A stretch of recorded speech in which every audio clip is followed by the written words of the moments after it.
நிட்வா புயல் காரணமாக இலங்கையில் சிக்கி தவித்த தமிழர்கள் விமானம் மூலம் சென்னை வந்தடைந்தனர். இலங்கையை புரட்டி போட்ட நிட்வா புயல் காரணமாக இலங்கையில் விமான சேவை முற்றிலும் ரத்து செய்யப்பட்டது. இதனால் விமான நிலையத்திலேயே 3 நாட்களாக தவித்த தமிழக மக்கள் விமானம் மூலம் சென்னை வந்தடைந்தனர்.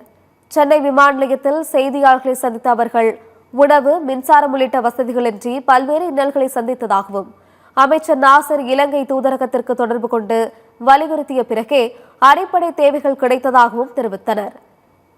இனி தன் வாழ்நாளில் இலங்கைக்கே செல்ல மாட்டேன் என்றும் கூறினார். கிட்டத்தட்ட ஒரு 3 நாளா ஸ்ரீலங்காவில் ஸ்ட்ரக் ஆகிட்டோம். எங்களுக்கு பேசிக் நீட்லாம் அங்கே ரொம்ப கிடைக்கல. எப்போ நம்ம நியூஸ் சேனலில் போட்டு அதுக்கப்புறம் எம்பசி மூலியமா தான் எங்களுக்கு எல்லாமே கிடைச்சிச்சு. கிட்டத்தட்ட ஒரு 3 நாள் ஆச்சு. இன்னையோட ரொம்ப கஷ்டப்பட்டோம். இது வெதருடைய சூழ்நிலை, நாங்கள் அக்செப்ட் பண்ணிக்கிறோம். அவங்க வந்து என்ன பண்ணாங்கன்னா, வேற ஒரு ஏர்போர்ட், மத்தலங்கிற ஒரு ஏர்போர்ட் 250 கிலோமீட்டர் தள்ளி உள்ள ஏர்போர்ட்டில் போய் எங்களை வந்து இறக்கி விட்டாங்க. இறக்கி விட்டு ஒரு 3 மணி நேரம் ஃப்ளைட்டுக்குள்ளே இருந்தோம் சார். வேற ஏதாவது சிக்னல் கிடைக்குமா, திருப்பி கொழும்பு ஏர்போர்ட்டில் போய் இறக்க முடியுமான்னு சொல்லி அவங்க முயற்சி பண்ணாங்க. பட் அவங்களுக்கு எந்த சிக்னல் கிடைக்கலன்னு சொல்லி கடைசியில் வந்து அந்த மத்தள ஏர்போர்ட்லேயே எங்களை வந்து இறக்கிட்டாங்க.